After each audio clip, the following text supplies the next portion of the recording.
soo agaasintay iyo intii ka soo qayb gashayba aad baan ugu mahadnaqayaa anigu sidaa la sheegay xildhibaanka Puntland baan ahaanaya way qolada khaatuma sidaa iga dhigtay moogta awal labadaba waa isku tirinayeen laakiin isaga taagnaana doona afkiisana aan ku hadlayaa garaadka garaad jaamac garaad Ismaaciil Ducaale Guuleed Faarax walaalaha halka wuxuu ka yiri Umar wuxuu yiri afar magac buu leeyahay aniguna mid shanaad baan aqaanaayo hooyadii ula baxday Ilaahay ha naxariisto Xaliimo Xaajiseed Guray isaga ugu yaraa carruurteeda labadayadu waxaan ahayn kid kubadda dhagada wada ciyaara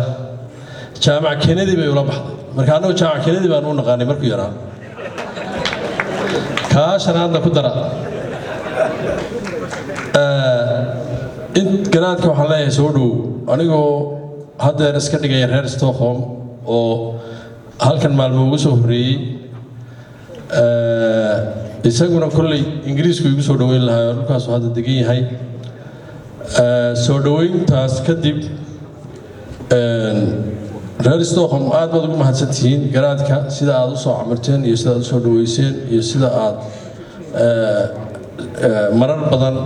aad soo dhaweyntiisa u wanaajiseen dabcan waa nin u qalma oo hadda isaga isu sheegmayno ragana de xilliga adag baa la kala bartaa marka hore raggu waa wada siman yahay taasaana kala saarta oo magacyo ama bixisa ama taariikh keenta ama anigu waxaan ahay xildhibaan Puntland waxaan ku hadlayaa afka Puntland waqtiga hal gaabiyaa la yiri laba kelmadood baan rabaa oo dardaaran inaan ka tago labada kelmadood dardaaranka mid waa midnimada in la ilaaliyo oo aad loogu celceliyay dadkan guud in midnimadiisa la ilaaliyo waladan hadda cusub ee maamulka noqotayna inay midnimadeeda ilaaliso oo aan aad ugu ululsanahay inta waxaan ku darayaa hal dardaaran oo qolada khaatimo aan u jeedinayo qolada khaatimo waxaan leeyahay aniga warkaygu inta badan waa iska cadi waxaa idinku jira dad dhexe oo maamulada walaalihiin iyo idinka kala fogeynaya haddaad taqaaniinna waa taqaaniin haddaydan aqoonna ma taqaaniin oo haddaan idiin sheegin waxaan idin leenahay inta halkan fadhida magacaa guud Daarood Ismaaciil anigu Meher Daarood Ismaaciil ma ku daraa because waa walaalkiis oo gaar uma yiraahdo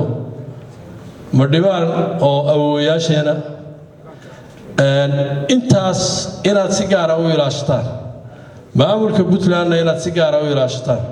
anigu maamulka hadda aan ka imay Puntland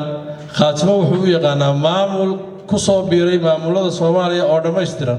warkaas macadi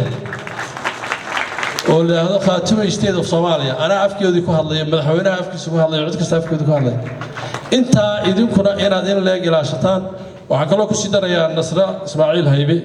Ilaahay khayr ha siiyo dagaal baa lagu jiraa arinta ay hadda iyadu ka dhawaajisay dagaalka waa idin kala qayb qaadan jiray dagaalka kala qayb qaata maamulka inta meeyada sameyn karin intaasna waa iga dardaaran kale aad baad u mahadsantihiin wabillahi tawfiiq ayga raadla aad ayuu mahadsan yahay xildhibaan saynu programka ugu talagalay insha Allah taala buu ku socdaa